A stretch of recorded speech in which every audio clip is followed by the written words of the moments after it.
बड़े बड़े वादे और बड़े बड़े दावे अमेठी में धरे के धरे रह गए और केएल शर्मा ने स्मृति ईरानी को वापस दिल्ली भेज दिया। जी हां, स्मृति ईरानी 2014 में राहुल गांधी से हारती हैं और उसके बाद वो 5 साल तक लगातार अमेठी में डटी रहती हैं, जिसका परिणाम यह होता है कि 2019 के लोकसभा चुनाव में स्मृति ईरानी राहुल गांधी को 55,000 वोटों से हरा देती हैं और राहुल गांधी हालांकि 2 सीट से लड़ते हैं और वायनाड से वो 2019 में जीत दर्ज करके सांसद बने रहते हैं।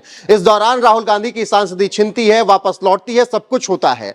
कई मामलों में उन्हें दोषी भी करार दिया जाता है और जब अब की अमेठी में चुनाव हुआ तो दिल्ली वाले ये विश्वास कर रहे थे ऑफिस में बैठकर कि स्मृति ईरानी को अमेठी से कोई नहीं हरा पाएगा और जब राहुल गांधी से वहां ने नामांकन वहां से नहीं किया तब यह और कंफर्म हो गया कि स्मृति का जीतना पक्का है।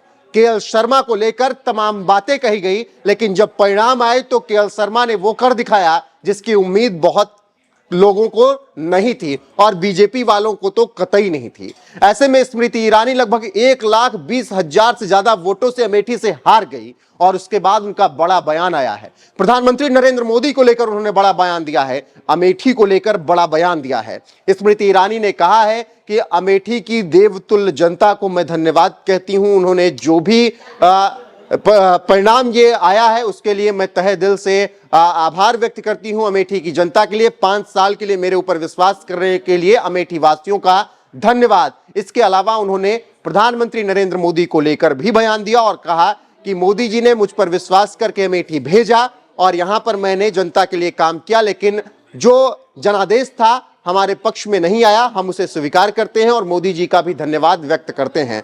तो इससे आप अंदाजा लगा सकते हैं कि किस तरीके से अमेठी में ये बड़ा उलटफेर कह सकते हैं हो गया और जो गांधी परिवार कहता था कि अमेठी हमारा घर है, वो एक बार फिर से साबित हो गया, क्योंकि अमेठी और रायबरेली दोनों जगह से कांग्रेस ने कमाल कर दिया है और हाथ लहरा दिया है, कमल नहीं खिला है। अमेठी में केएल शर्मा जीते हैं तो रायबरेली में राहुल गांधी जीते हैं। वायनाड से भी राहुल की प्रचंड जीत हुई है। अब राहुल डिसाइड करेंगे कि रायबरेली छोड़ना है या वायनाड, वो बात की बात उन्होंने प्रेस कॉन्फ्रेंस में बता दी कि अभी इस पर चिंतन होगा, उसके बाद मैं अपना डिसीजन लूंगा कि मुझे कहां से सांसद रहना है और कहां से मुझे खाली करनी है सीट। बहरहाल फिलहाल अभी यही खबर है कि स्मृति ईरानी ने हार के बाद अमेठी की जनता को धन्यवाद कहा है और जनादेश को स्वीकार कर लिया और प्रधानमंत्री नरेंद्र मोदी को भी धन्यवाद कहा है विश्वास जताने के लिए। आगे जो अपडेट आएगी आप तक जरूर पहुंचाएंगे, लेकिन अभी स्मृति ईरानी क्या कुछ कह रही हैं वो सुन लीजिए और अपनी राय हमें जरूर दीजिए।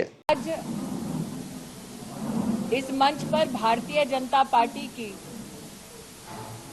एक पीढ़ी ऐसी है जिन्होंने अमेठी में संघर्ष शुरू किया 1970 के दशक में। एक पीढ़ी ऐसी जो साल 2014 से लेकर 24 तक हारी जीती और आज फिर संघर्ष के मोड़ पर खड़ी है। सर्वप्रथम भाजपा के सभी समर्थकों को, कार्यकर्ताओं को मैं विशेष आभार व्यक्त करती हूं, जिन्होंने पूर्ण परिश्रम और निष्ठा के साथ क्षेत्र की और पार्टी की सेवा की। हर गांव में नाली खड़ंजा से लेकर बाईपास, मेडिकल कॉलेज, 30-30 वर्ष पुरानी लोकसभा क्षेत्र की मांगों को पूरा करने का सौभाग्य मुझे प्राप्त हुआ। आज मैं नरेंद्र मोदी, योगी आदित्यनाथ जी का विशेष आभार व्यक्त करती हूं कि 5 वर्षों के अल्प समय में 30 वर्षों के कामों को पूरा किया मोदी योगी सरकार ने। जो चुनाव जीते उन्हें मेरी ओर से बधाई। मैं आशा करती हूं कि हमने जितनी निष्ठा के साथ गांव-गांव जाकर जनता की सेवा की, गांव-गांव जाकर प्रतिदिन उसी प्रकार से अमेठी की सेवा होती रहेगी। पुनः दोहराती हूं, मेरे साथ आज विद्यमान है तेजभान सिंह, राम प्रसाद जी, जिन्होंने संघर्ष का झंडा अमेठी में उठाया 1970 के दशक से।